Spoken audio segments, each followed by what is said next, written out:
She waited 8 years for his proposal. He married her sister next.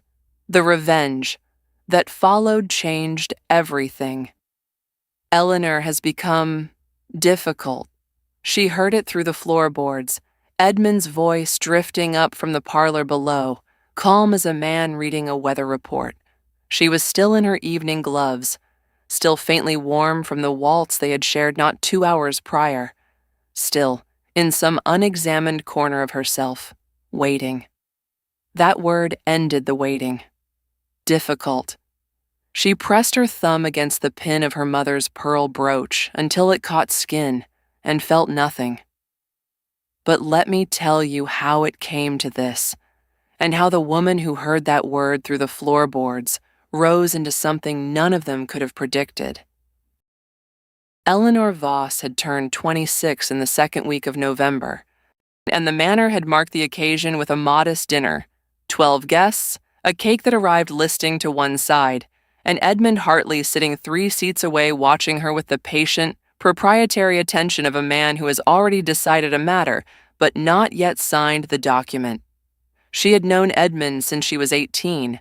Her father, Harold Voss, had cultivated the acquaintance with the careful intent of a gardener who tends a single prize rose, deliberately, obsessively, prepared to sacrifice everything else in the bed. Edmund stood to inherit Hartley Park, 400 acres, a profitable mill, and a parliamentary seat that had belonged to Hartley since the Reform Act. Harold Voss had a single daughter of marriageable quality, a crumbling estate, and debts that whispered in the walls at night. The arrangement had never been spoken aloud. That was the particular cruelty of it.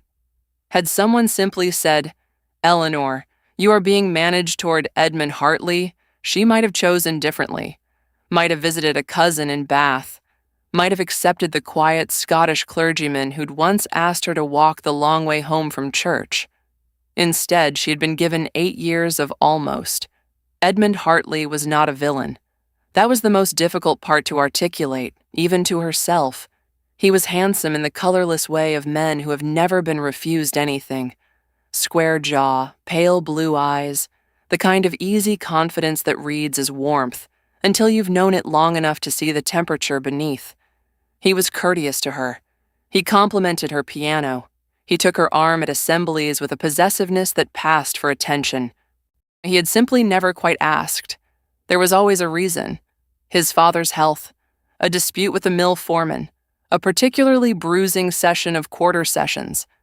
Eleanor had understood and continued to understand, and went on understanding right up until the night she stopped. Her sister Cecily was 22, and had come into her looks that spring with the abruptness of a late bloom. Everything at once, all at once, unavoidable. She had their mother's rounded prettiness, the kind that photographs well and sits easily in a room. She did not have Eleanor's precision, her angular elegance, her particular way of making silence feel inhabited. But Cecily was soft where Eleanor had grown careful, and careful women, it turned out, had become inconvenient. Eleanor had not seen it happening, and this was the thing that woke her in the night for years afterward. Not the betrayal itself, but her own blindness. She had been so occupied with waiting that she had stopped watching. She'd been managing the household accounts the afternoon it began. Ledgers spread across the writing table in the library, a small coal fire doing its inadequate best against October's ambitions, when Edmund came to call without announcement. He had stopped doing that years ago, the announcing. It was one of those small intimacies that had substituted, across years, for the larger one. "Father is out," she said without looking up from the columns. "I know." Something in his tone made her lay down her pen. He was standing near the window with an expression she didn't recognize, or rather, recognize too late. It was the expression of a man preparing to say something that will cost him comfort, but not much else. "Cecily invited me to see the new mayor," he said. "Did she?" "She did, and I went, and we talked." Eleanor looked at him with the full attention she'd been rationing for 8 years. "Edmund." "You have become someone I very much admire," he said, and she would carry those words always, the precise way admiration can be wielded as dismissal. But I find myself, don't, wondering whether we have perhaps outgrown, don't. The fire popped. Somewhere outside, a door. He said nothing further. He did not need to. He had planted the flag and surveyed the territory, and that, she would understand later, was all Edmund Hartley had ever truly done. Identify what he wanted, and then arrange the land to receive it. And he left her with the ledgers, the fire, the specific silence of a woman who has just understood something that had been true for a very long time. She might have grieved differently, had she been permitted to grieve at all. But the house kept moving. Meals to plan, linens to inventory, the autumn ball to prepare. And so Eleanor moved with it, doing what was required while something inside her went very still, the way water goes still just before it freezes. Cecily, to her credit, attempted nothing so gauche as confession. She was simply present in the new way that young women are present when something has been decided about them, glowing with a reflected light whose source she was too pleased to conceal. She left flowers on Eleanor's writing desk one morning, which Eleanor moved to the hallway without comment. She tried at breakfast. To meet Eleanor's eye with an expression that required a response Eleanor was not prepared to give. She had known Cecily all her life. She had taught Cecily to ride. She had sat with her through the fever of 71, changing the cold cloths every hour through a long winter night while their father paced the corridor below. She had done the thing that elder sisters do, which is to quietly make room for another person's becoming, and it had never once occurred to her to wonder whether that making room might one day cost her the floor she stood on. That was what she mourned, she realized, even more than Edmund. Not the man. She was beginning with clear-eyed reluctance to see the man plainly. She mourned the sister, the one she had believed existed, and the one who would never have let 8 years of quiet assumption be dismantled in a single season, without so much as a word. It was their father's autumn ball that made it final. Harold Voss threw his autumn ball every year with the air of a man clinging to a raft.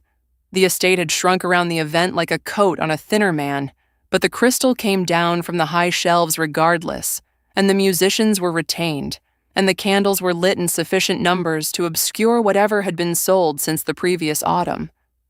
Edmund arrived in the first carriage. He came to Eleanor first. She gave him that he came to her first, and he said the correct things about the evening and her gown, which was deep green, and which she had chosen with the deliberate calm of someone who no longer cares to be overlooked. He danced with her. One dance. The waltz. And she let herself have it, let herself feel the familiar weight of his hand at her waist, and the way he always positioned himself to be seen rather than to see. And she thought, I have known this for years. I simply chose not to know it. After the waltz, Edmund crossed the room to Cecily. She watched her sister's face change when he reached her. Not a blush, something more unguarded than that. Cecily looked at Edmund Hartley the way she had always looked at things she was afraid to want, with a brightness she immediately tried to dim, as though wanting too visibly might revoke the gift. It was, Eleanor recognized with a lurch of complicated grief, the same expression she had probably worn herself at 18. Edmund had simply moved his attention one door down the hall, and Cecily, who had grown up in Eleanor's shadow and perhaps had never been asked for very much, had opened for it like a window flung wide.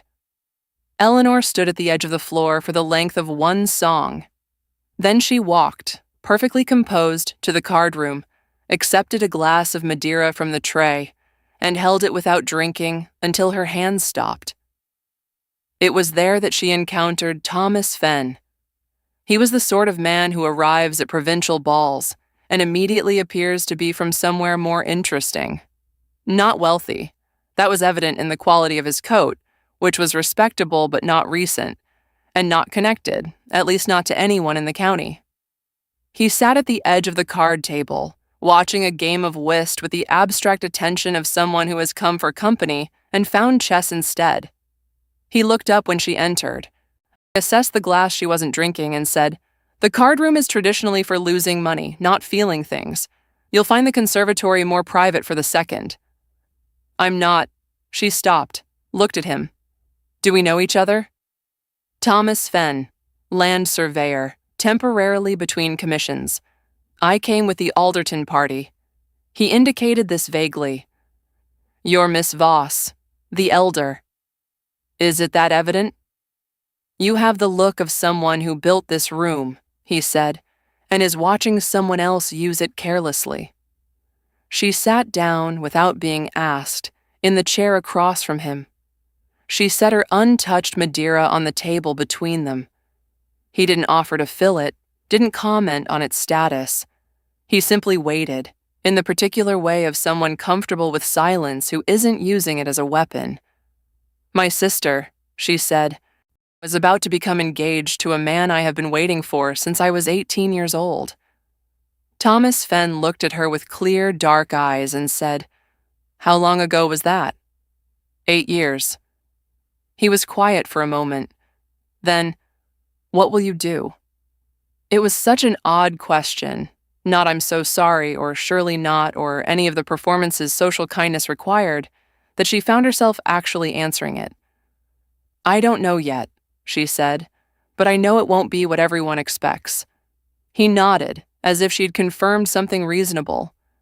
"That's where I'd start." She heard it from the housekeeper at 7 in the morning. Edmund Hartley had called upon her father the previous evening, after the ball, in the small hours, and Harold Voss had given his blessing with the gratitude of a man who has been holding a promissory note for years and finally sees it honored. Cecily had come down to breakfast with the radiant, slightly stunned expression of someone who has won a game they weren't sure they were playing. Eleanor sat across the table from her sister and ate her egg and said nothing. "Eleanor." Cecily's voice had that quality. Too soft, too careful, the tone people use when they have done something they know requires softening. "I want you to understand.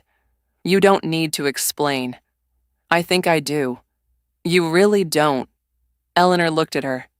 "Did you know?" "Before." Cecily looked at her plate. Then quietly, "He said you had grown apart. And you believed him. He is very convincing." A silence fell between them. Outside, a cart horse clattered over cobblestones, indifferent. Eleanor looked at her sister, at the down-turned eyes, the set of her jaw that was their mother's jaw, the particular way she turned her teacup in its saucer when she was waiting for something to be over, and she felt the full weight of it. Not just Edmund, not just 8 years, the sister she'd believed in, the one who would have come to her first, the one who apparently did not exist, or had not existed in the way Eleanor needed her to. "I see," Eleanor said. She folded her napkin, placed it beside her plate, rose from the table in the manner of someone who has completed a task rather than fled from one. In her room, she sat at the writing desk her mother had left her, walnut, scarred at one corner where a young Eleanor had dragged a toy train across it, and she wrote 4 letters. And the first was to her solicitor in London, Mr. Harcastle, asking him to investigate the precise nature of the debts against the Voss estate and who held them. The second was to her maternal aunt in Edinburgh, Agnes Marchmont, a wealthy widow who had disapproved of Harold Voss since 1862 and said so regularly. The third was to a school in London that trained women as educators, a position she had once been warned, in the most affectionate terms possible, would make her unmarriageable. She addressed the 4th letter last.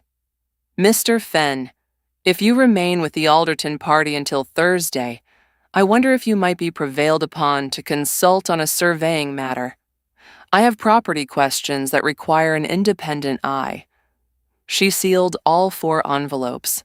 Then she went to her mother's rosewood box and found the pearl brooch inside. She carried it to the garden. At the base of the old apple tree where her mother used to sit with her mending, she pressed it into the cold earth. She did not cry. She had finished that. She rose from the ground and went back into the house, and no one who saw her face could have said quite what it was she'd become, only that she was not what she had been. Mr. Harcastle's reply arrived 10 days later and was, as she had suspected, illuminating.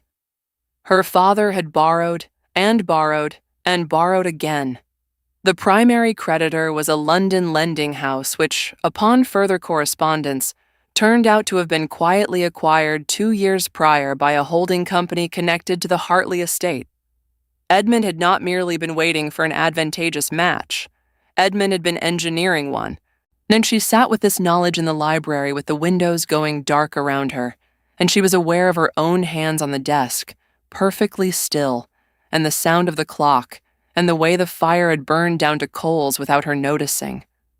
The rage she had expected never quite arrived. What came instead was something physical and cold, a tightening across her sternum, as if her body were closing a door. Something that had been open in her, the particular openness of a person who still half believes they may have misunderstood, shut with a quiet, definitive click. He had stood in this library. He had touched the books on these shelves. He had said, "You have become someone I very much admire," while knowing already that his mechanism was assembled, the trap set, the outcome arranged. He had danced with her at the ball.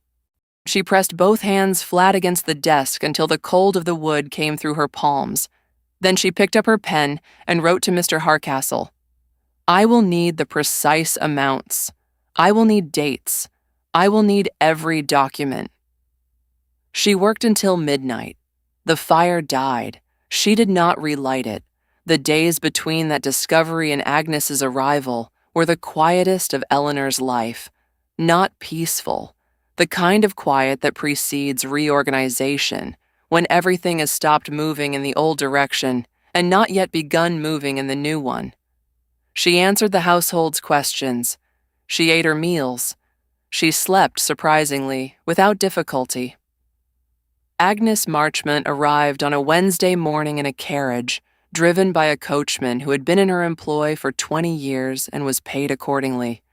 She was 64, pleasantly stout, and possessed of the particular authority that comes from having survived a great deal and funded most of it yourself. She had buried one husband, outlasted 2 lawyers who told her what she could not do, and established a textile business that her late husband's family had spent a decade attempting to contest and failed. She sat across from Eleanor in the drawing room, which Eleanor had quietly stopped maintaining for guests and begun using for herself, and she said, "Show me." Eleanor showed her.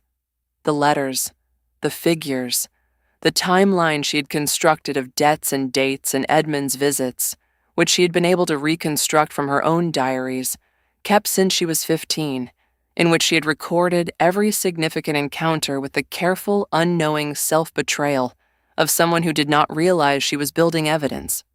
Agnes Marchmont read it all, set it down, looked at Eleanor with an expression that held no pity, which was the most respectful thing anyone had done for her in years. "He intends to call in the debt once the marriage is settled," Agnes said. "That is my assessment. Your father will lose the estate, unless the debt is purchased first." Agnes looked at her steadily. "That would require capital you do not have. That I do not currently have." A silence.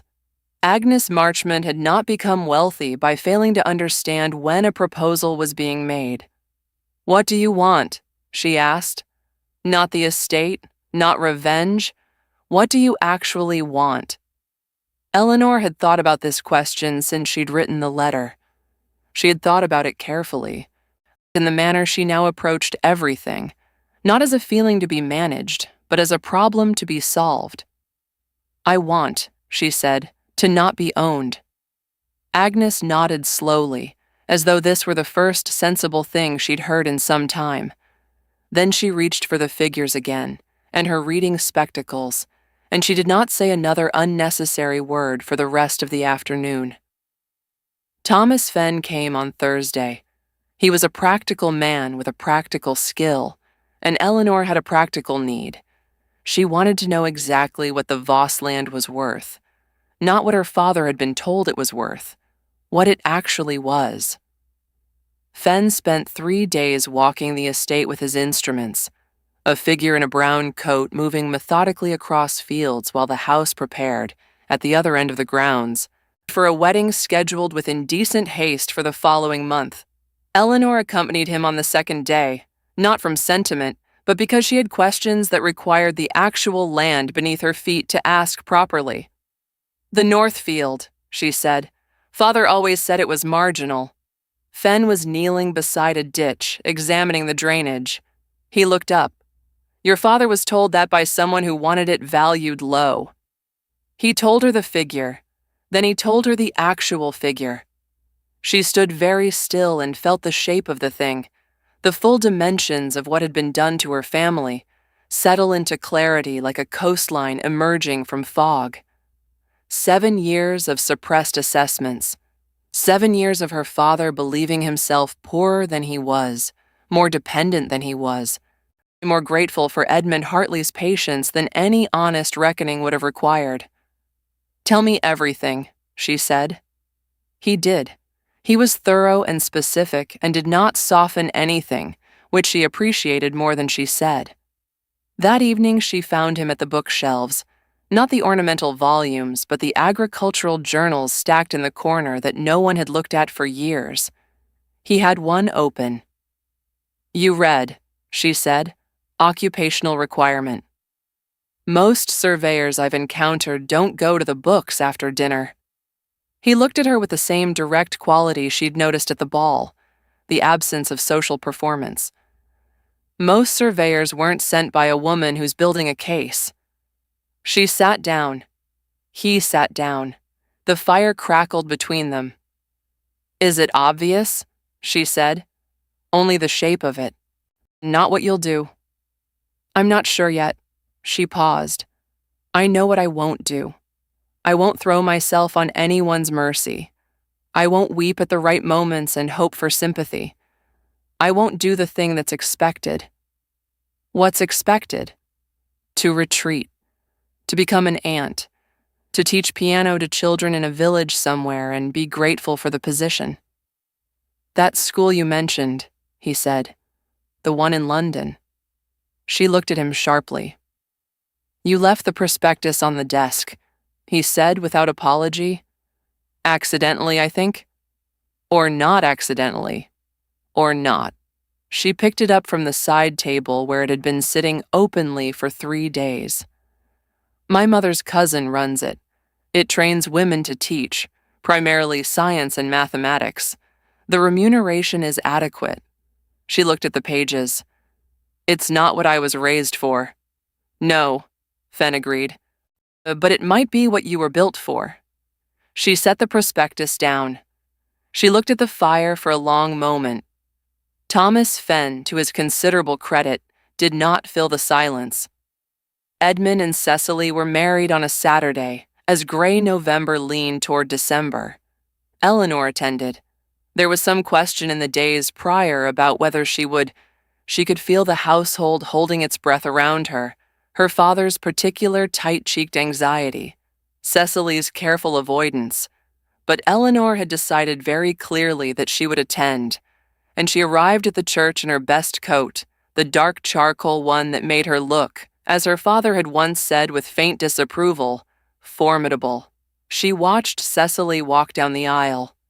Her sister moved with the careful grace of someone who has been told this is the most important day of her life and is trying to carry that weight without showing it. She held her flowers slightly too tightly. When Edmund reached for her hand at the altar, Cecily looked up at him with that brightness again, the want she always tried to dim, and this time she did not dim it. Eleanor sat in the pew with her hands folded and her face composed, and she thought, she does love him. Genuinely, in the limited way available to a woman who has known a man for less than a season.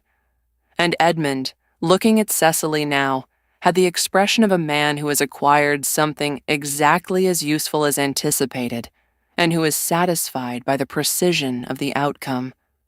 Cecily deserved more than that. The tragedy was, she did not yet know it. Agnes Marchmont sat beside Eleanor. They did not speak. They did not need to. On the Monday following the wedding, Mr. Hardcastle arrived at Ashworth Hall with a leather case. He met with Harold Voss in the library for 2 hours. Eleanor sat in the drawing room and played the piano. Not the practice pieces, but the difficult Bach, the one that required you to hold 2 competing lines in mind simultaneously, without letting either consume the other. She heard her father's voice once, raised, before it subsided. When Hardcastle emerged, he found Eleanor in the hall and gave a small, professional nod that communicated more than he was permitted to say. She nodded back. The debt Edmund Hartley had intended to call in upon his wedding, the mechanism by which he had planned to acquire, as a wedding gift to himself, a further 700 acres and a house that had been in the Voss family for 4 generations, had been purchased 2 days prior by Agnes Marchmont of Edinburgh, acting through a holding company her own solicitor had established for the purpose, at full value, not the suppressed assessment, the actual value as calculated by a land surveyor named Thomas Fen, working from a commission issued by her niece. Edmund discovered this at the wedding breakfast. He received a note from his own solicitor at the table. Eleanor, who was seated 2 places away, saw the color leave his face in a single, specific moment, the way a lamp goes out, not dramatically, just present, then absent. He looked up and found her watching him. She lifted her glass and inclined it toward him, one with the gracious precision of a woman who has won something and is too refined to say so. He turned away first. He said nothing. He would, she knew, say nothing. Not to her, not about this, for the remainder of his life. A man like Edmund Hartley did not lose gracefully, but he lost quietly, preserving the exterior while adjusting the interior, rerouting his plans through whatever passages remained. She would not be in those passages. She was done being terrain. That was the last time she looked at him with anything that required effort. In February, Eleanor Voss left Ashworth Hall on a Tuesday morning with 2 trunks, a leather case of books and papers, and a recommendation from Agnes to a house near Bloomsbury that took respectable lodgers. She took the teaching position. It was not what she'd been raised for. It was not the life she had spent 8 years furnishing in her mind. The school was crowded and noisy and smelled of chalk and damp coats and ambition. The girls she taught were the daughters of shopkeepers and clerks and minor tradespeople, young women whom the world had offered no particular gift, and who were, by various degrees of stubbornness and intelligence, refusing to accept that as a final answer. She found, to her own startlement, that she was extraordinarily good at it. There was a girl in her 3rd-term mathematics class, Maud Briggs, 14, the daughter of a printer in Holborn, who had been told by every previous teacher that she had no aptitude for figures. She sat in the back row and made herself small, which Eleanor recognized as the posture of someone who has learned that hoping costs more than it returns. Eleanor set a problem on the board one Thursday morning that she had designed specifically for the way Maud's mind worked, spatial, pattern-seeking, moving from shape to number rather than number to shape. And she waited. The room scratched away at their slates. After 4 minutes, a hand came up from the back row, slowly, prepared to be wrong. "Miss Voss, is it this?" It was exactly right. Eleanor looked at the answer on the slate, and then at the girl's face, the particular expression of someone surprised by their own capacity, the way it moves through disbelief before settling into something more durable, and she felt something she did not immediately have a word for. Not satisfaction, though it was that. Not pride, though it was that too. She felt, for the first time in years, entirely in the right place. "Yes," she said, "precisely that. Can you show the others how you saw it?" Maud Briggs stood up, slate in hand, still slightly stunned, and began to explain. Eleanor stepped back and watched, and thought, "This is what I was built for. The thing they nearly convinced me was too small a life." Thomas Fen was in London that winter on a commission in Southwark. He called on her once, then twice. They walked beside the river in the cold with their collars up, talking with the ease of people who have already established that neither will perform for the other. "Do you miss it?" he asked one afternoon, meaning the hall and the life and the whole elaborate architecture she had escaped.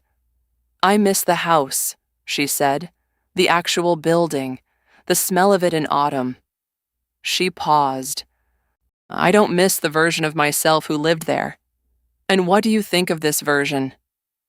She considered the river, gray and purposeful, carrying its various burdens toward the sea. She thought of the girl who had pressed the brooch into the cold ground, who had thought that was an ending. She thought of Edmund's voice through the floorboards. Difficult. She thought, yes, difficult, particular, exact. Someone who had built something out of wreckage and had not needed rescuing to do it. "I think," she said, "that she is exactly as much trouble as advertised." Fen looked at her with those clear, dark eyes. He was smiling, not the wide social smile, but the smaller one, the real one, that happened when you couldn't quite prevent it. "That was the first thing I liked about you," he said. "The trouble." She looked at him. She had known. For some time, the direction of this. She had been permitting herself to know it in small, careful increments, in the way she now permitted herself most things, honestly and without apology. "Don't ask me anything," she said. "That has a convenient answer." "I wasn't planning to." "Good." The river moved. London moved around them, indifferent and enormous, full of people choosing and failing and beginning again. She was one of them now, not a daughter waiting, not a woman arranged, but a person in motion. She walked beside Thomas Fen as the light left the sky, and she kept walking. Agnes Marchmont, who had never shown any inclination to die, lived another 18 years and left the majority of her estate to 2 women's educational foundations, one of which Eleanor had helped to establish. At the opening ceremony, she said, to no one in particular, "I told you she was worth investing in," and accepted a glass of champagne with the expression of someone whose accounts have come out exactly as calculated. Eleanor was married in the spring of 1884 in a small Bloomsbury ceremony. She wore her mother's pearl brooch, retrieved some months prior from beneath the apple tree, the soil still faintly dark on its clasp when she lifted it free, polished back to life between her own hands. She had not buried it as a grief. She had buried it as a self, the one that waited, that arranged, that permitted herself to want nothing more than what was permitted. What she put in the ground that November morning was not the woman she was. It was the woman she had been told she had to be. What grew up afterward was entirely her own. What would you do differently, today? Or if you stopped waiting for permission to want what you actually want? Eleanor had to lose everything she'd arranged her life around before she could answer that.